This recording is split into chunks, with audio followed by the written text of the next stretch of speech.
At age 11, they began singing together. They didn't talk to each other for decades. We now understand why. Art Garfunkel got all the praise while Paul Simon wrote all the songs. Simon did something terrible when he finally lost it. He took Garfunkel's voice off of their comeback record and put it out as a solo project. But that wasn't the real point where things broke. There was something much more personal going on. Paul Simon first saw Art Garfunkel sing in a fourth-grade talent show at Queens Public School 164 in 1953. He was only 11 years old at the time. They lived just a few blocks away in an area that was mostly Jewish. It wasn't until a sixth-grade play of Alice in Wonderland that they really got to know each other. Paul was the white rabbit. Art looked like a Cheshire cat. Art remembers that he thought Paul was the coolest, funniest, and smartest kid in school. Their shared love of music brought them together right away. They would listen to the radio for hours, taking in the new rock and roll sounds.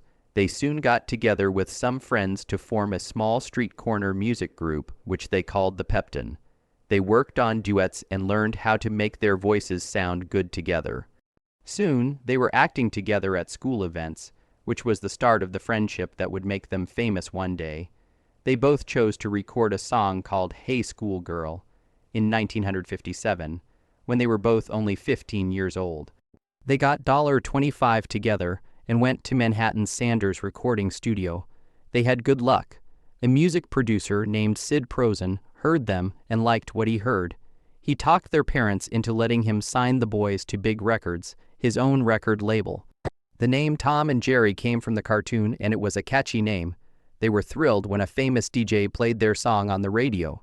Hey Schoolgirl made it onto the Billboard charts and sold more than 100,000 copies.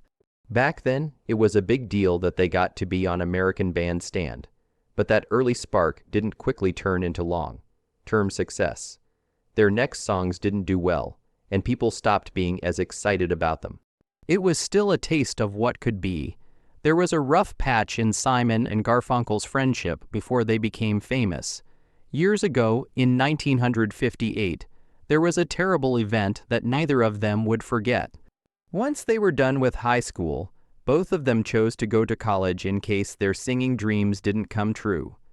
Paul Simon went to Queens College to study English, and Art Garfunkel started out studying design at Columbia University, but later switched to art history. They were still signed to big records at the time as Tom and Jerry. Garfunkel went by the name Tom Graff, and Simon said his name was Jerry Landis, but Simon did something that made their friendship fall apart. He made and put out a solo single under the fake name True Taylor without telling Garfunkel. True or False was a secret song release. Garfunkel was hurt when he learned about it. It would come back to them many times over the years. Years later, Simon said the memory still hurt, especially when he thought about Garfunkel telling him, "No matter what happens, I'll always be taller than you." The folk music scene in the early 1960s in America gave them a reason to get back together. At that time, polished pop songs were giving way to folk songs that were more honest and passionate. 5 years after they broke up in 1963, they slowly began playing together again. They didn't use their real names, though. They played at small places in Greenwich Village, such as Gertis Folk City, under the name Kane and Gar. When the well-known African-American jazz singer and producer Tom Wilson saw them play, everything changed. Wilson thought they were great, and he was also helping Bob Dylan make the change from folk to rock. He got them a test in a studio. The Sound of Silence was played. Simon had written this eerie song in his bathroom while the lights were off and the water was running to get the right sound. They started over when they signed with Columbia Records using their real names. It was just the right time. Folk music was getting more political and lyrical, and Simon's songs were getting deeper too. Their first record, though, didn't do very well. Wednesday Morning at 3 a.m. came out in October 1964 and didn't sell very well. People only bought 3,000 prints. The label got it wrong when they said it had exciting new sounds in the folk tradition. At the time, the Beatles and other British bands were taking over with rock beats and electric guitars. The record quickly became out of date because most of the songs weren't even Simon's own. Simon was crushed by the loss and went to England to try to make it as a solo artist. Garfunkel went back to Columbia to learn more about math. It looked like the end. Simon even made an album by himself in London. They both thought they had moved on. Then something strange took place. The first version of The Sound of Silence began to be played on student radio stations in Boston and Florida in the spring of 1965. Tom Wilson saw it. He chose to remix the song without asking the team.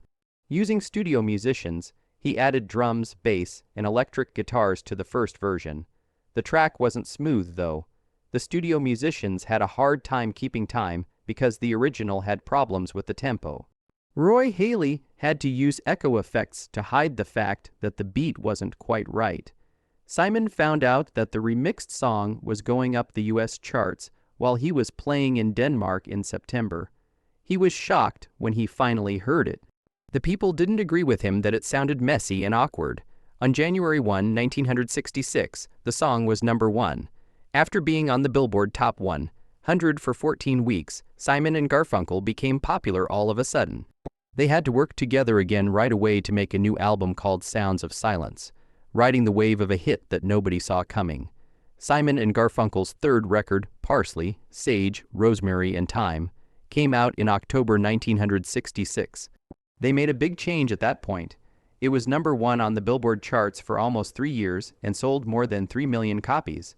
This was the first time they used an 8-track recording setup, which let them layer their vocals without Paul Simon's guitar sound getting in the way. The end result was a much better sound, but there were also some problems going on behind the scenes. Simon got the song Scarborough Fair from a musician named Martin Carthy. It was based on an old English folk tradition. Even though the song was from 1,000 years ago, it was only given to Simon and Garfunkel. Bruce Woodley of the Seekers and I wrote another song together called Cloudy. He was paid, but his name wasn't on the record. The record was still a big hit, even with all of that. It was later added to the Grammy Hall of Fame, and Rolling Stone magazine named it one of the best records of all time. Simon and Garfunkel played at the Monterey Pop Festival in June 1967. Artists like Jimi Hendrix, Janis Joplin, and the Who stole the show at this huge culture event. They stood out in a different way than the other people who broke and burned guitars. In the middle of all the chaos and madness, their soft, thoughtful sound made people think of their folk roots. But their performance showed that they were still very important in the music scene, even though some people thought their music wasn't cool enough at the time. In the same year, something strange happened that would change their lives and the movie business as a whole. Director Mike Nichols had an idea while he was making The Graduate. The songs by Simon and Garfunkel were what he wanted to use instead of a normal background.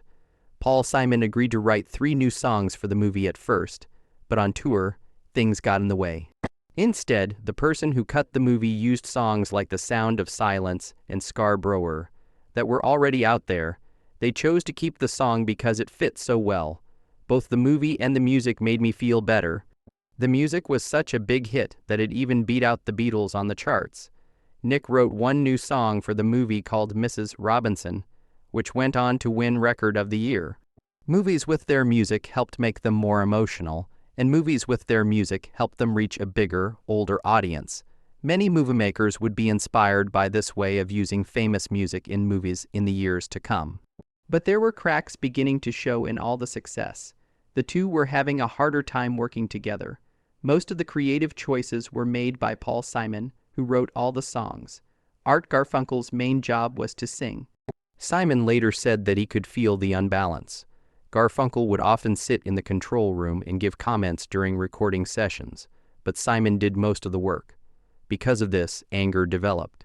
Simon once said that he was envious of Garfunkel's singing when big groups cheered for songs like Bridge Over Troubled Water. He was mad because, even though he wrote the song, Garfunkel got all the praise. This anger went back to when they were kids. It hurt Simon when his mother told him, "You have a good voice, Paul, but Arthur has a fine voice." The strain grew over time. Garfunkel didn't write any of the music, but he thought someone else was more important than him. Simon, meanwhile, felt like he couldn't be creative. It was January 1969, and Simon and Garfunkel were getting ready to make their last record. Art Garfunkel also made a choice at about the same time that changed everything. His role and Paul Simon's were both cast in the movie Catch-22 by Mike Nichols, but Simon's part was cut out of the plot without warning. Only Garfunkel was in the group when filming began on January 13 in Guimes, Mexico. Stephen was left alone and hurt in New York.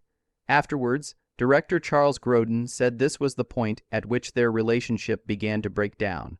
You can't take Simon and Garfunkel and change one of their parts. He told Simon, "You just don't do that." It wasn't just about the movie for him. He felt left behind by someone he had known for years and been best friends with. When they did talk, Garfunkel told them what he was going to do. After 6 months of movies, he would go back and make albums.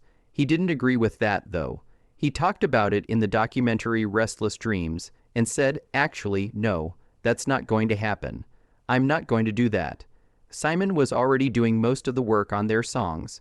He wrote all the songs, oversaw the recording, and changed the way they sounded. Garfunkel sang most of the time and gave comments from the stage. Simon thought that the partnership was no longer fair. And this movie made things worse. The film shoot for Garfunkel that was supposed to last 6 weeks took months longer than planned. He tried to work on the record bridge over troubled water while he was stuck in Mexico. But working together from far away didn't work. He would send songs, some notes would be sent back by Garfunkel. It wasn't the same, it felt like something was wrong. Because of the wait, Simon had to finish some of the record without Garfunkel. Garfunkel doesn't show up much on some songs, not at all on some. The Only Living Boy in New York, one of the songs, was like a letter saying goodbye. Simon used their old stage names to help him write it about Garfunkel. "Tom, make sure you get to your plane on time. I'm sure your part will go well. Go to Mexico by plane." That song really showed how lonely Simon was and how mentally and physically far apart the two of them had become. Something always bothered Paul Simon when he and Garfunkel played their popular song Bridge over troubled water live. The crowd jumped to their feet and cheered loudly every time Art Garfunkel sang the emotional high points of the song. The cheers were loud and full of praise, but they were only for Garfunkel. Simon always thought the same mean thing, that song was mine. In Restless Dreams, a documentary from 2024, Simon is honest about how painful those times were. He gave Garfunkel the lead vocal because he thought that voice, which sounded like a choir, was right for it. It hurt, though. People praised the singer they heard, not the person who wrote the words and music. Over time, those performances kept reminding people that he was just a writer in the background while Garfunkel was the star. Simon was used to feeling this way of being angry. It started when he was a child. Something his mother said to him years ago has stuck with him all these years. "Your voice is good, Paul, but Arthur's is better," she told him. That simple line hurt him deeply. He always felt like he was second best. People who liked or didn't like Garfunkel's voice would always bring up that old statement. And while he was writing all of their songs in the late 1960s, Simon saw their fame grow. At the same time, he saw Garage get more praise than he did. That difference became too much to handle. That being said, Garfunkel had his own problems. He said in an interview that Paul Simon got in the way of his life for a long time. Garfunkel also wanted to write songs, but he felt like he was playing second fiddle. He said that when they were a pair, he never even tried to add his songs because he didn't think they were good enough to be with Simon's. He didn't say anything about it for decades. It wasn't until decades later that he started writing and putting out his own music. He asks a tough question in the video. Was it he who broke up the group? Or was it Simon who never gave Garfunkel a chance to reach his goals? He thought that they were both to blame. Simon finally accepted that their partnership was never fair. He wrote the songs and was in charge of the recording sessions. The guitar parts and the drums were mostly his idea of how everything should sound. Most of the time, Garfunkel stayed in the control room with the director and gave his approval. He rarely changed the music, though. While Bridge Over Troubled Water was being recorded, things got worse. It took longer than planned to shoot Garfunkel's role in the movie Catch-22. When Garfunkel couldn't come back in time to finish the record, Simon got angry. The wait, the stress in the creative process, and the imbalance between them all added up. Something quiet but important took place at Forest Hills Stadium in Queens, New York. in the summer of 1970. For what would be their last show together, Paul Simon and Art Garfunkel stood on stage together. The crowd had no idea that this night would be the last for one of the most beloved music groups. The show was well put together and professional, but there was something off about it, like something was missing. People didn't say much in between songs. They didn't seem to be joking or being friendly like they usually were. They just said goodbye to each other after the second night. There wasn't a big fight or public announcement. Instead, there was a quiet, private goodbye that felt more like shutting a door than opening it. After the fact, Paul Simon said that they never really talked about stopping the act. It's over now. It wasn't worth talking about with Artie. After many years, he said, just that line says a lot. They could no longer talk to each other before they stopped singing together. They might have both known that things could not keep going the way they were. They may have found it easier to stay quiet than to say what they really felt. There were changes in their lives after they broke up.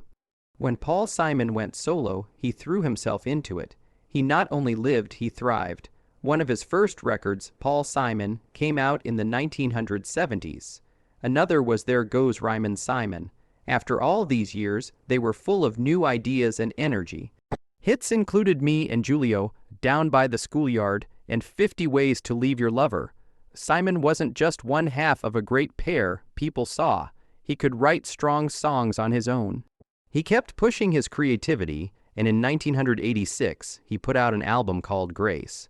And that mixed his own style with South African music. A lot of people bought it, and it won more Grammys. Not only did it work, it was a big step forward. As for Art Garfunkel, things were tougher for him. Even though his voice was still beautiful, people didn't like his solo songs as much.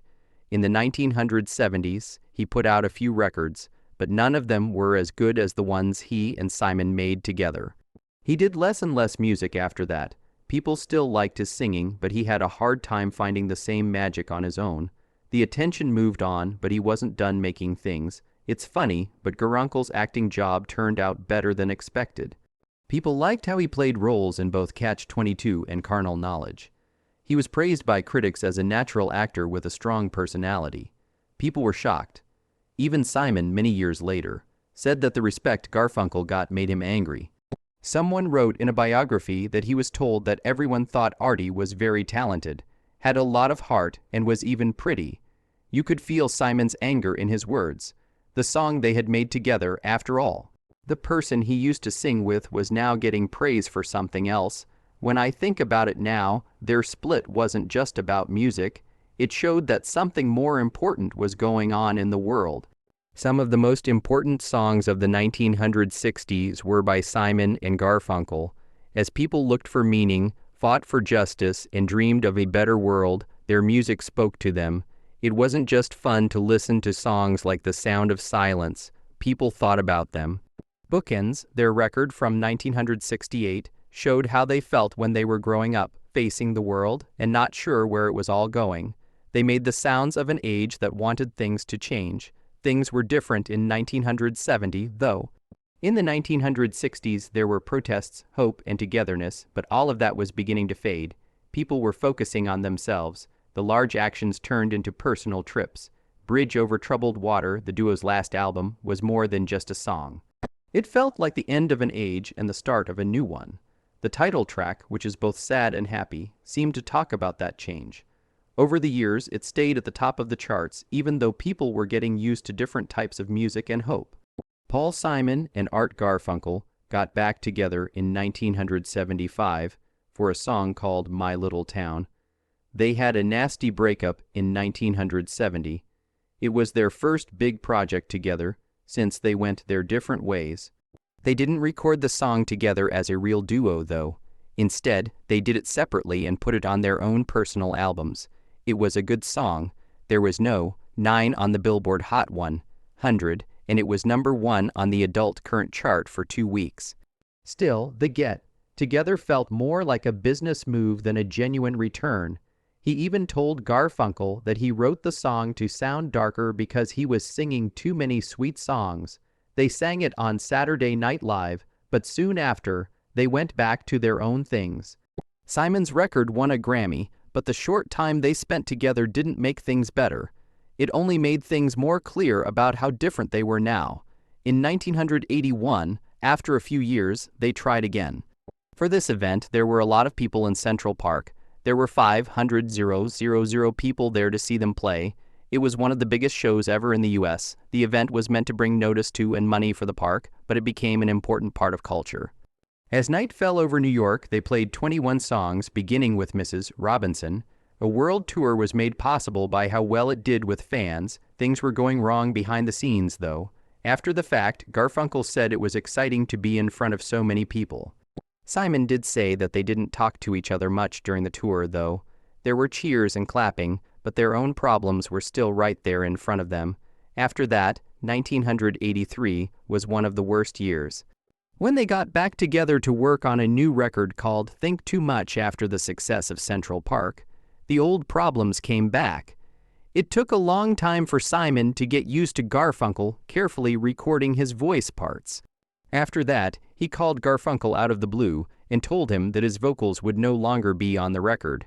After the fact, Garfunkel said he didn't know why Simon would do that.